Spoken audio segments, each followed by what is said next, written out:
Mulai. Ya, teman-teman, saya akan coba tunjukkan prosedur penentuan plastisitas tanah. Plastisitas tanah itu adalah kemampuan sampel tanah atau tanah untuk dibuat menjadi berbagai bentuk ya, plastisitas tanah itu. Jadi dalam penentuan plastisitas tanah ini kita lakukan penambahan air. Dan ini udah sejak dari tadi saya lakukan karena penentuan plastisitas tanah ini selalu kami lakukan berbarengan dengan penentuan tekstur tanah dengan memakai jari seperti yang saya tunjukkan dalam video YouTube saya sebelumnya. Anda tahu dalam penentuan tekstur tanah pakai jari itu sampel tanah itu ditambahi air dikit demi dikit terus sampai kelengketannya maksimum gitu ya. Sampai kelengketannya maksimum atau sampai tanah itu paling mudah dibentuk menjadi berbagai macam bentuk atau sampai ya kira-kira plastisitasnya maksimum gitu ya. Kita memang akan menentukan plastisitas tanah. Jadi plastisitas tanah itu akan kita tentukan dengan level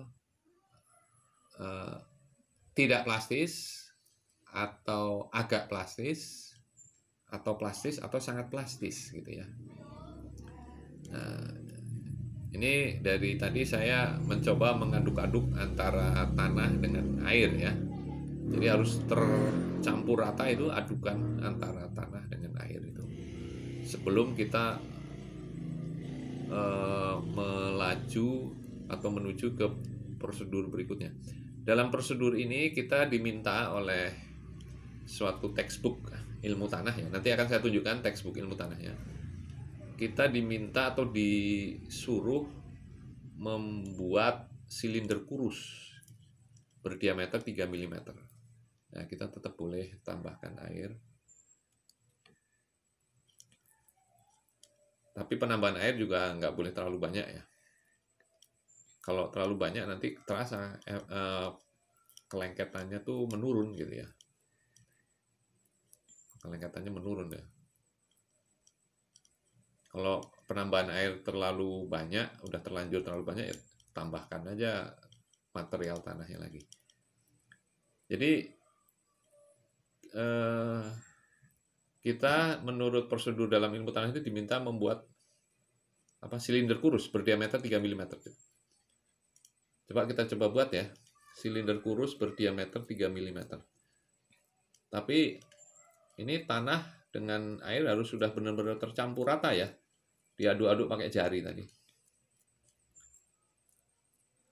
Kita uji tanah ini. Ceritanya tanah ini kita uji apakah dia bisa dibentuk menjadi silinder berdiameter 3 mm atau tidak gitu ya.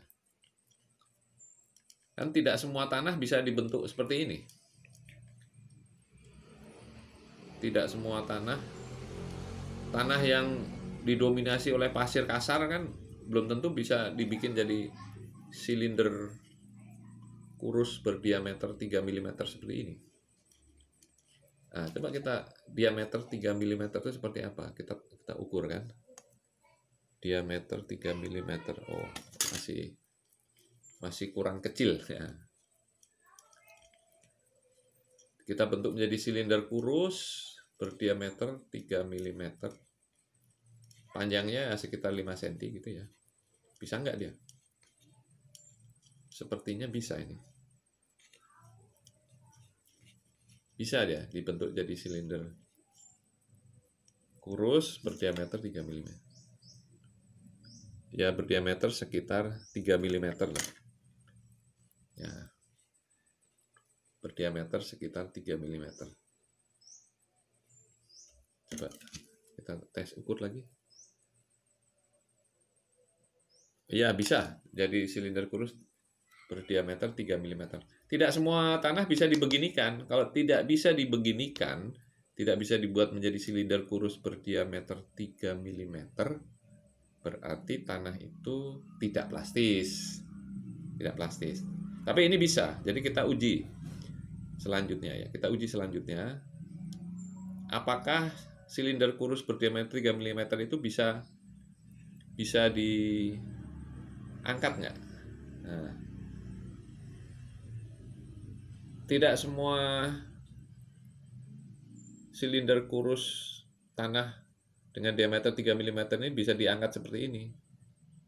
Kadang-kadang ada juga ketika diangkat begini, dia patah. Kalau dia patah, berarti tanah itu agak plastis. Nah, kalau dia patah, berarti tanah itu agak plastis. Ternyata ini bisa diangkat. Diangkat tanpa patah. Kalau gitu, kita uji berikutnya. Prosedur dalam textbook menyuruh kita menggoyang-goyangkan seperti ini. Nah, kelihatan kan goyang-goyang. Ternyata bisa kita coba lagi ya. Nah, ternyata karena ini silinder kurusnya cukup panjang 4 cm aja. Ternyata bisa digoyang tanpa patah. Tadi patah itu karena terlalu panjang aja. Nah, ini ternyata bisa digoyang tanpa patah. Berarti kita uji selanjutnya ya. Kalau ini bisa digoyang tanpa patah, berarti kemungkinan tanah ini adalah plastis gitu ya. Dia bisa digoyang tanpa patah. Berarti ini tanah ini plastis. Tapi kita perlu uji lebih lanjut ya. Perlu uji lebih lanjut. Sekali lagi ini bisa digoyang. Tadi bisa digoyang tanpa patah ya, tapi kalau bisa digoyang tanpa patah berarti dia kemungkinan plastis. Tapi perlu diuji selanjutnya, yaitu kita buat menjadi ini cincin. Bisa nggak? Kalau bisa dibuat menjadi cincin dari silinder berdiameter 3 mm tadi berhasil, ya, artinya bisa dibuat menjadi cincin dengan mudah seperti ini ya, tanpa retak ya.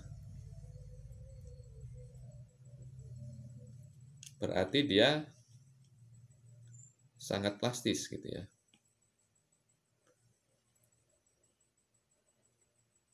Nah, tunggu ya, ini kita memang ini perlu dicoba trial beberapa kali ya.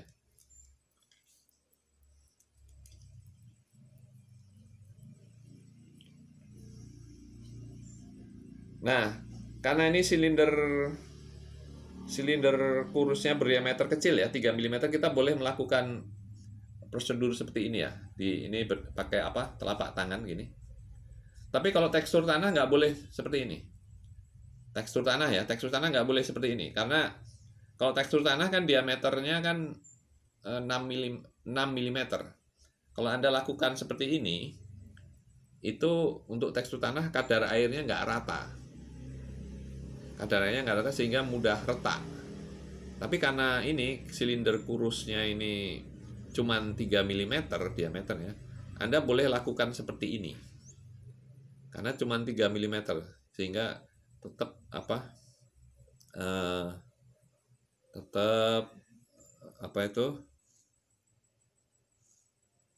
kadar airnya rata gitu ya. Nah, terus kita kan mau menguji nih, apakah dia bisa dibentuk itu, bisa dibentuk dengan mudah menjadi cincin. Coba kita. Ini kan diameternya 3 mm nih. Ya, diameternya 3 mm. Kita bentuk dia jadi cincin. Bisa nggak gitu ya?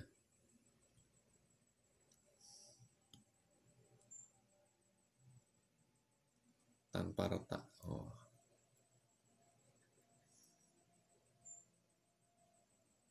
Nah, ternyata dia bisa dibentuk menjadi cincin tanpa retak. Berarti kesimpulannya dia sangat plastis. Ya, sangat plastis. Jadi dari silinder kurus berdiameter 3 mm, dia bisa dibentuk menjadi cincin seperti ini. Berarti dia ini sangat plastis. Nah, ini diambil dari apa?